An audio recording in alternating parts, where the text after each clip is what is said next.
do something besides Mark. I guess he's getting tired of Mark. The problem with Mark, I won't say the problem, the good thing about Mark is a short book, and it's so concentrated, Mark didn't waste a single word, and Jesus never wasted a teaching moment. That's why each and every one of these verses is good stuff. Now you're in for a treat today. How many of you saw the title and the bulletin? Don't you get it? How many of you have ever been standing around and listening to somebody talk? They said something, and everybody else starts laughing. You're just like, what was that? And then somebody looks at you and laughs and goes, easy. Y'all ever do that to anybody? Y'all know what that means, right? Well, it just went over your head. And then somebody goes, didn't you get it? And you're still standing there like, no. And they just keep on, don't you get it? Come on, don't you get it? Really? Or maybe you're one of those that the bastard of the English language and likes those play on words, and you're the one that's always doing that to your friends. You'll say something, and they just looking at you, and you just bust out laughing. Don't you get it? It's really aggravating to be able to receive it into that. On the other side, it's really fun to be able to give it in. That's human nature, I guess. I don't know. But don't you get it? You know, Jesus can say the same thing to us today. That's exactly what our passage shows us that we're going to look at this morning. Don't you get it? And our passage, and before we get into it, let's just look back at what brings us to the point where we're at today. And if you're one of those folks that likes dry humor, you like dry humor? If you like dry humor, if you like stories with irony in it, you're going to love this passage. If you're, on the other hand, those type of people that just likes to read things and it better be literal or you're not going to get it, it's a good thing you have a preacher to explain it to you. Or else you're just not going to get it. In our passage today, leading up to it, it started in the first verses of Mark chapter 8. Do you remember what happened? Jesus fed a large group of people, 4,000. They took up how many basketfuls of goodies? 7 basketfuls of food were left over. And those weren't them small baskets. These were baskets big enough to hold a whole man. These were 7 huge basketfuls of food. Wow! And that's just leading up. And right after that, they crossed over the river. Jesus and his disciples. You remember what happened? The Pharisees met him. And of course, the Pharisees had already decided, hey, they had rejected Jesus. You're not a Messiah. If you think you're God, prove it. Do something miraculous. You remember what Jesus did? Jesus basically said, I don't have time for you guys. I'm not doing anything. Come on, gang. And him and his disciples got in a boat. They started to cross the lake again. And that's where our story picks up today. Let's look at what's going on here. Mark chapter 8, starting verse, we'll back it up just a little bit. It's actually 14, but we're going to read 13 because that's where it says, and he left them and get into the boat. So let's stand for the reading of the word. Mark chapter 8, starting verse 13, and he left them and getting into the boat again, departed to the other side.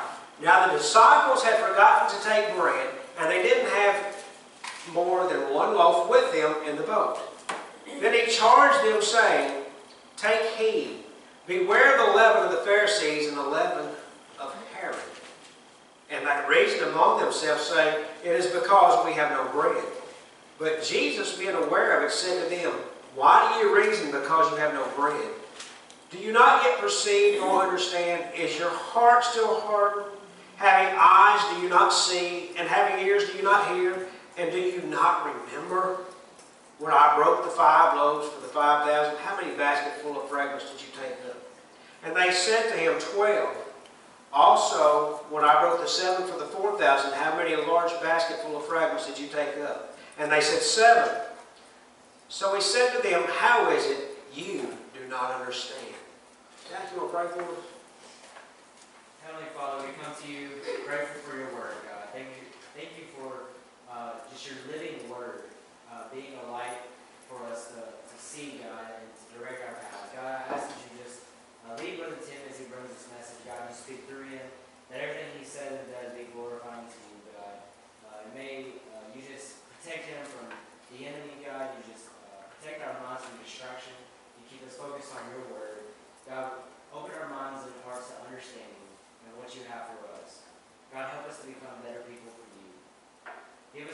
opportunities that whatever we learn today, God, whatever we learn every Sunday, whatever we learn from our personal Bible study, that we just take it and we reach out to those who are lost, God. May you just open up those opportunities for us and just give us the courage to do so. God, we love you and we praise you. May you be exalted now. In Jesus' name, amen.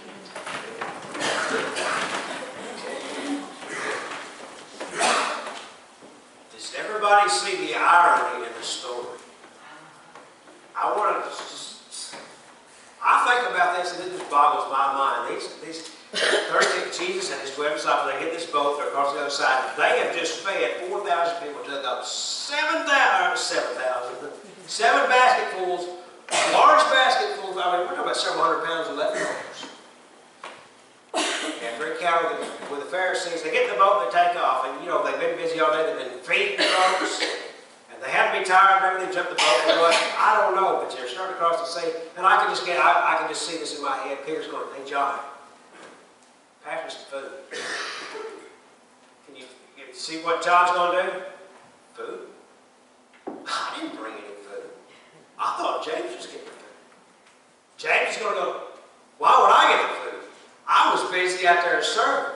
I thought Judas was bringing some food. Judas is going, I don't know what you're talking about. Somebody looks back at James and says, I thought you got the food. He goes, well, I picked up this little bitty loaf. I was going to eat on it because I'm hungry. Were you guys not smart enough to bring your own food? Of course, Peter being the leader of the bunch, now can you just see the expression on his face? You mean to tell me, out of several hundred pounds of leftovers, we got one loaf of bread with us, and that's not enough for one person. Could you imagine how they're starting to feel now? I mean, how would you feel if you've been around hundreds of pounds of foods, you're left on your way, and you're starving? We just left behind all that food, and we don't have anything. Now, this draws some more of this irony out because so far Jesus hasn't said anything, right? Can you imagine what he might be doing? Oh, it's not that hard for me to imagine because we have other stories similar of him in the boat. Jesus is probably in the back of the boat, plushing his pillow, fixing to lay down, taking another nap. Because Jesus was always sleeping in the back of the boat, right? So, but Jesus knows their mind, he knows their hearts, he knows what they're thinking. He knows now that they just go to the boat and they don't have a thing to eat. And they've got to be hungry. And maybe he's starting to sense their anger with each other, or he's starting to sense their stress of their sudden realization, we're lacking. We had a need and we didn't even take care of our own needs. We didn't bring enough food for ourselves when everybody else was provided. Whatever's going through their mind, it provokes a response from Jesus. And I can just see this. Jesus is about ready to lay down, and suddenly he just makes this simple remark. And it comes across as like a command. But can you imagine they're sitting there and they're trying to be quiet. They really don't want to work. The problem, can you imagine why? Jesus has just fed 4,000 people with just a small, and now they've got one loaf. Which one of you wants to speak up and tell Jesus, we need some bread? What's he going to say? What would he say? Would he give the bread? Probably. Would he gladly have taken that bread and broken? Probably. Or would he have said, why can't you grab some food on the way out? There was leftovers. It doesn't matter. But Jesus says, just calmly, take heed, beware of the leaven of the Pharisees and the leaven of Herod. And what Scripture says, say to us next, they were sitting there and reasoning amongst themselves. In other words, they were keeping it quiet so Jesus couldn't hear, right? It's because we have no bread. He's realized that we didn't bring our own food, and so he's telling us to beware of the leaven of the Pharisees and Herod. Beware of their bread. What in the world would that even mean? But what irony, right? They've had better understanding, and they have none. And then Jesus just gives us no command. Beware of the leaven. What in the world does that even mean? Anybody know what that means? Well, I thought some of you would need an explanation, but every one of you? The leaven is another word for yeast. You ladies knew that, right? Okay. As long as, see, if you know that much, we're well into this. Yeast is added, you know how, anybody can explain to the rest of them how yeast is used and why? Yeast is added to dough to help it rise. The yeast can sit dormant for forever. But once it gets around a little bit of moisture, oh, it just goes nuts. And you mix it in the dough, and it starts growing. It's setting off a gas, making things expand, and it also starts a process of fermentation, which is actually decomposing things. In other words, if you let it ferment long enough, it might have you a fine drink. Right, guys? I'm just kidding. It's true, but I wouldn't expect y'all to know that, right? So, but anyway, in the Bible, what in the world would Jesus mean by this leaven? In the Bible, leaven is most oftentimes a picture of sin and evil and wickedness. You know, it doesn't take a whole lot of sin to ruin a life. It doesn't take a whole lot of sin being accepted to ruin a fellowship, to take down a church, to ruin ministries, to destroy families. And only yeast, leaven or yeast, whatever you want to call it, is only destroyed by extreme heat. When it gets exposed to that heat of the bacon or fire, guess what happens to it? It's destroyed. So, you want to destroy the decomposition process, you apply the heat, right? You apply the Word of God. As a matter of fact, Paul would say something like that. I had to point this out because this is great. 1 Corinthians chapter 5. Some of you may have never seen this passage like this before. 1 Corinthians chapter 5, verse 7. Paul is writing, he says, and I'm going to start at verse 6, but verse 7 is what I want to focus on. He says, your glory is not good. Do you not know that a little leaven leaveneth the whole lump? Well, that makes sense, right? Use a little bit of yeast, and it just leavens the whole loaf, right? As a matter of fact, how many of you have ever received a little starter from an Amish friend for friendship bread? What have they given you? Just a small portion with a little yeast in it to start a whole other loaf. And if you, once you get your loaf started, you can give somebody else a little bit, right? Friendship bread. So we understand this. Verse 6, your glory is not good. Do you not know that a little leaven leaveneth the whole lump? Verse 7, therefore purge out the old leaven, that you may be a new lump, since you truly are unleavened. For indeed Christ, our Passover, was sacrificed for us. Did you catch that? Paul just said, Jesus sacrificed himself so we could be saved, and because of that, we're all new lumps. What are you, you're laughing, that's what I said right here, we're lumps. Have y'all ever caught that? You're a lump. We're lumps. We're to lay aside sin, spiritual corruption, and live for the Lord. That's what Paul is saying. And again, that a little leaven leavens the whole lump. When we allow sin in our lives, it causes problems. Our passage, getting back to Mark 8, what did Jesus mean by, get back to the right one here, beware of the leaven of the Pharisees. Well, if leaven is referring to sin and evil, then what is the sin and evil of the Pharisees? Anybody remember that? In this very same passage, a story in another gospel, I believe it was Mark. It's Luke chapter 12, verse 1, said, beware the leaven of the Pharisees, which is hypocrisy. And some of this stuff, it seems like we've just been harping on and harping on and harping on. But you know what? It's some of the same things that Jesus was always preaching about. What is the number one enemy of the church? Sin. Satan. And how's he going to attack the church? Hypocrisy. I mean, it's just, it is what it is. Jesus was always battling the hypocrisy of the religious institution. He was always battling the Gnostic teachings, those secret teachings that were misleading folks. And so Jesus was always using every opportunity he could to reinforce what he was telling the disciples. Now, if the disciples needed this reinforcement, do you think we don't? Are we any better than the 12 apostles? How many of us would qualify to be an apostle? That's all right. I don't think the 12 guys would raise their hands either. They were just fishermen. As a matter of fact, when Jesus was crucified, you remember what Peter said? I'm going back to fishing. I don't need all this. But the Holy Spirit called him back, right? But he says, beware of this sin of the Pharisees, which is hypocrisy. And you remember the Pharisees, they were very religious, they were conservatives, and it was all about the ritual. Not about the emotion, not about the feeling. It wasn't about the love of God. It was all about them. Oh, look at me. I'm God's chosen. Did you catch that first part? Look at me. I'm God's chosen. Now, what is me and I?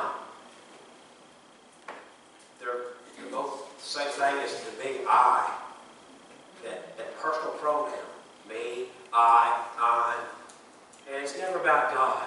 It was about themselves. It was about individual. Today, we see the same things. How many folks? And I'm not going to put anybody on the spot. We've all been there. There's been those Sundays where we just dreaded getting up and going to church. I've had that argument with people before. I'm not going to church today. I just don't want to go. I'm going to skip today. They go, oh no, you can't skip. I said, yeah, I don't know. You can't skip. No, I'm really not in the mood. I'm going to skip it. You can't skip it. I go, why not? They go, because you're the pastor. The pastor feels like that. What's that say about everybody else? There are those Sundays that happen. What do we do on Sunday mornings? We come to church. We have Sunday school. We come back up here. We open up. We have prayer. We sing a song. We take up an offertory. Sing a couple more songs. Here's the preaching. Go to McDonald's. How easy does that get to be? That? No, I'm just kidding. It's a good ending of the story. How easy is that to get to be a ritual? We come to church and we may come and we're just going through the motions. And it's easy just to get out of the mindset of worship. To get out of the heart set of worship. It becomes a drudgery rather than being the privilege that it should be. Do you realize that us getting together as a body of believers, coming together as Harmony Baptist Church, is a privilege. It's a privilege that millions of people around the world don't have and will never have the privilege to do. And it's a privilege to get to come to a church like Harmony Baptist Church. Because we can feel the presence of the Spirit. We can see God's hand at work. How dare we come in here thinking it's just ritual? We need to be coming here focused on God, and it's all about Him. And as much as we'd like to try to convince ourselves, and I say that because I don't ever want to be accused of being self-righteous, and I don't want you to be either. We have to have open minds, and we have to have hearts receptive to the Spirit's working upon us and revealing to us those areas we need to improve on. What needs to be corrected, the sinful notions and actions that we do have. There's been those times that I've done it times in the past too. I come to church, see the song, listen, man, that song again? But you know what? It's not about that song. It's about us opening up that song, up to that song, and reading the words and singing them to God. Now, I don't know, whatever song you want to open up to and sing, the words have meaning. And if God has led this church to sing that song again, God wants to hear us sing that song to Him. And that is a privilege. And we need to remember that. We need to remember to stay away from that sin of hypocrisy. Be sincere in our relationship with God. And be sincere with our relationship with others. You know, one of the biggest things we're accused of being today is what in the church? Hypocrites. I'm not going to church with a bunch of hypocrites. I've heard that said by thousands of people. why we have to guard our own witness. The Bible warns us repeatedly, guard your witness. Be known as salt and light. Be known as Christians. And the sad fact today is, a lot of times we go out to our workplaces, our communities, wherever, and we get the conversation, and church is brought up, and somebody goes, I didn't know you went to church. Well, why would they think that? We should be known as Christians. Our friends should not be surprised to find out we are Christians. That says something negative about our witness.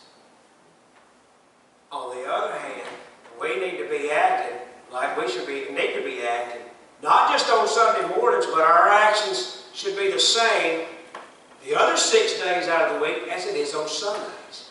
We cannot be one thing Sunday morning around our church family and then go to work Monday morning and act like the world. We're to be apart from the world, separate from the world, as Paul would tell us. Beware of that leaven of the Pharisees. What about the other part there? He also, and then Jesus added the leaven of Herod. Anybody have any idea what he would have meant by that?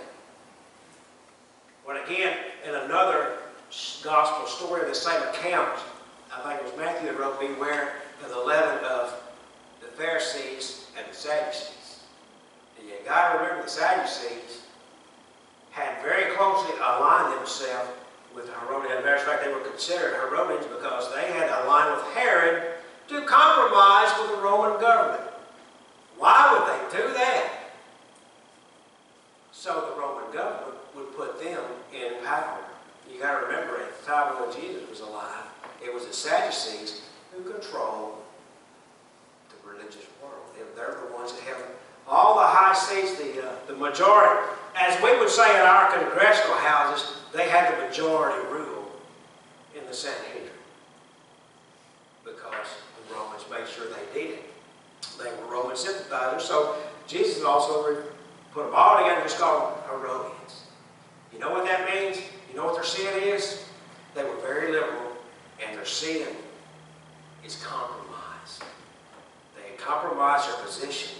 They compromised their relationship with God. They compromised with the world. And they allowed that sin into their lives. They allowed that sin into the religious institution. Why do you think Jesus was so opposed to the religion that had been established by God for His people? Because it had become corrupt. Why is it in the Bible for us to read? Because it applies just as much today as it ever has. When churches allow sin into the door and they start compromising, why in the world would I be talking about compromising churches today? Does anybody have a point? Exactly. The church is compromising church doctrine. I mean, there's a lot of things you can compromise on. I don't care if the carpet's pink.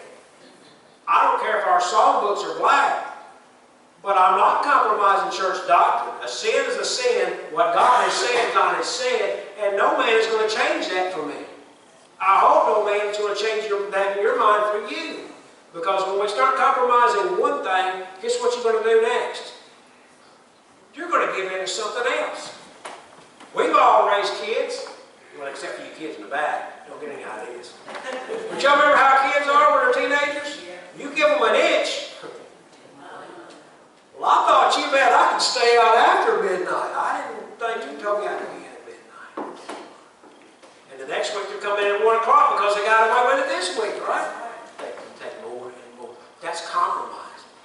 And the church has been compromising for so long, we can go out into the workforce and you go into your job tomorrow and you sit and try to count out how many Christians are there and how many are non-Christians. And then come back and tell me how you told the difference. Because in a lot of instances, we look just like the world. And Jesus warned His disciples, hey, don't do that. The warnings in the Bible today, and it's for us, it's for the churches, it's for us as individuals, hey, don't do that. Don't do that. And the disciples, they're sitting there, they're confused. Did you see the irony? Jesus' statement was a profound, very profound theological statement. He was saying, hey, don't sin. You know what they're doing, but he refrained. Everybody's still thinking about bread. They're thinking about the bread, so he uses this bread analogy. In other words, he wasn't talking about literal bread. He was using it as a metaphor. These poor literal fishermen are going, what did you say to us? They don't even want to look at me and go, what did you say, Jesus? They're just kind of looking at each other like, what did he say? Did he say that because he knows, he's realized that we forgot to bring food? How ironic. You know what that was? I'm sure Jesus looks at Peter and smiles and goes, hey, Peter. You didn't get it. But Jesus, we were thinking, oh, no, just forget it, guys. You guys didn't get it. You've been with me all this time. You've seen the miracles. You watched me feed thousands and thousands and thousands of people. And you still don't get it. When Jesus was around, when Jesus was in their life, needs were met. People were healed. Lives were changed. They've been there the whole time. They've seen all this, and still they're sitting in their boat, bickering about food they don't have, and being hungry. In a very real sense, they missed the boat. They were there, but they're not in the same boat as Jesus, right? They missed the boat because what's Jesus telling them? Why are you doubting? And you know what? We can laugh about it right now. We can look at it today and laugh about it. We do the same thing. You know what? We get out of one storm, and you know what? There's always another storm coming. Well, our country is recuperating from the one hitting Texas, hitting Houston. Well, guess what? One hitting Florida today. You know what's going to happen after that storm? There's going to be another storm. There's going to be another storm and another storm. There's always going to be storms. This is part of life. There's going to be storms in life. Or some other major catastrophe. And same with us on our personal level. We go through one hardship after the, just as soon as we start getting over one thing and think, phew, I'm glad I've got that in the past. Guess where we're headed? Probably don't see it yet, but there's another storm on the way.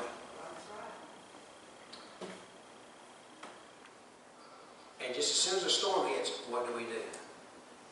We face it with fear. Oh God, what am I going to do now? What's He done for you in the past? And did you catch? This is so sweet in this passage. If you got a pen, underline this one word in verse 18. Jesus saying, having eyes, don't you see? You've got ears, don't you hear? Haven't you heard? Don't you realize what's been going on? And what's the next thing He told them? And do you not remember? Remember. We are so quick to forget what God does in our lives when the next storm hits. We've already forgotten His hand. We've already forgotten how abundant He is. John chapter 6, remember what Jesus said of Himself?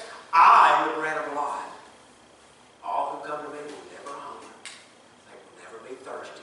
And He's not necessarily talking about spiritual needs. He's talking about our real needs, those deep needs, those spiritual needs. Love, acceptance, forgiveness. And yet they're sitting there and they missed it. They missed it. Jesus challenged us. This is how you battle this. You remember. You remember what the Israelites did when they crossed the river? Being cut out of Egypt at Gilgal. Moses said, hey, gather some stones. They gathered 12 stones from 12 tribes, set them up in the middle of the river. When the river closed back in, guess what happened? I can see the stones there. Let's come out of the water. They set up a memorial. Why was that? And you know what? You can look at just about every passage back through the Old Testament. They were setting up memorials. They were setting up monuments. They were building altars. Why? To remember what God had done for you. You remember what God's done for you. You don't have any trouble expecting what He's going to do for you. He's going to provide in the future. Look at it. each and every one of you today could sit here, I could say, hey, why don't you think up 10 things in recent history that God has done, and in ways that God has moved in your lives, provided for you, seen you through a need, a hard time, and we could probably rattle off 10 or 15 just off the top of our head, right? So why is it when the storm is tomorrow, we're going, oh no, what am I going to do now? Instead of going, Lord, let's get through this. Because you know what? Those storms are sent by God for our perfecting. They're happening for a reason.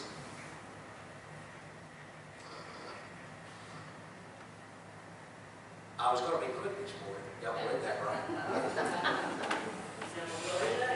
I'm going to close this with this one thought of those storms. God sends them for a reason. He sends them for our perfecting. And He can manifest Himself in the normal, everyday, mundane things of life, and even in the things that we don't give Him the credit for.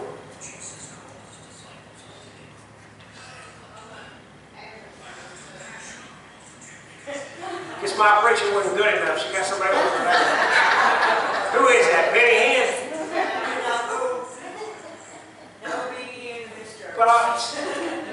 But think about this for a minute. You know, when catastrophe strikes, people are quick to say, how could God do that? Let me ask you. I think she turned it up. Hey, there's a bowl back there about this big round filled with water just pouring in.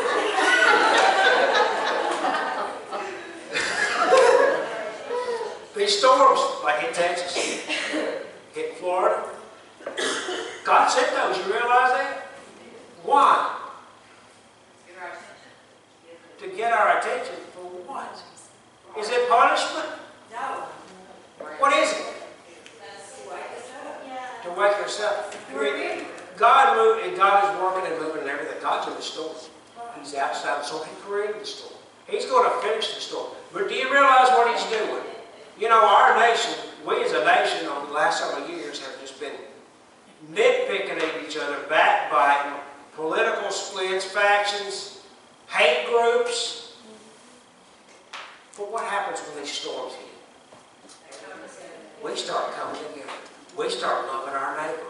We start pooling resources. We start sending help. And people start going out there and help them rebuild. God's not trying to tear us apart.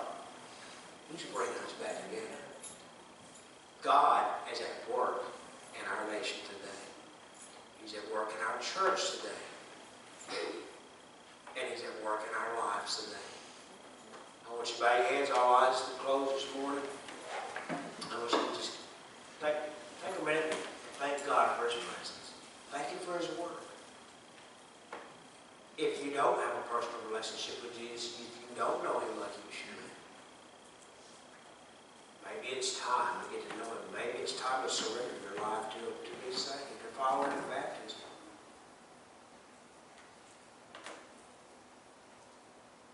Maybe He's just tugging on your heart, wanting your attention. Maybe He's saying, hey, remember me? I know you're here today, but what about the rest of the week? I want to be a part of your life. Surrender to me. Rededicate your life to me. I don't know what God's telling each and every one of us. But He's going to make sure you know and understand what He expects and wants of you. And if there's decisions to be made, if there's rededication to be made, if you just want to come to the altar and pray and get closer to God, we're going to have a solemn invitation. This is God's invitation to you. It's time well spent with Him that you can spend with Him together.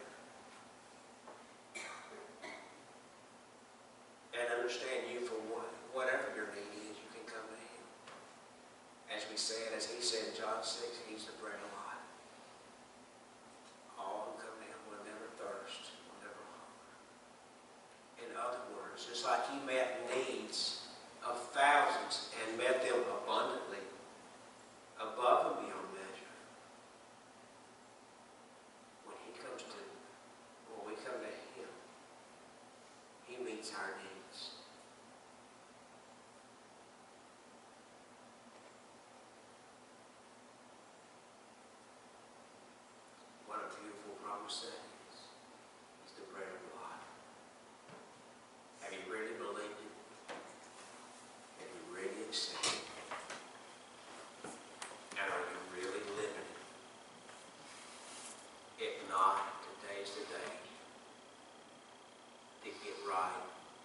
and get real with Him, to get to know God in a personal way once again.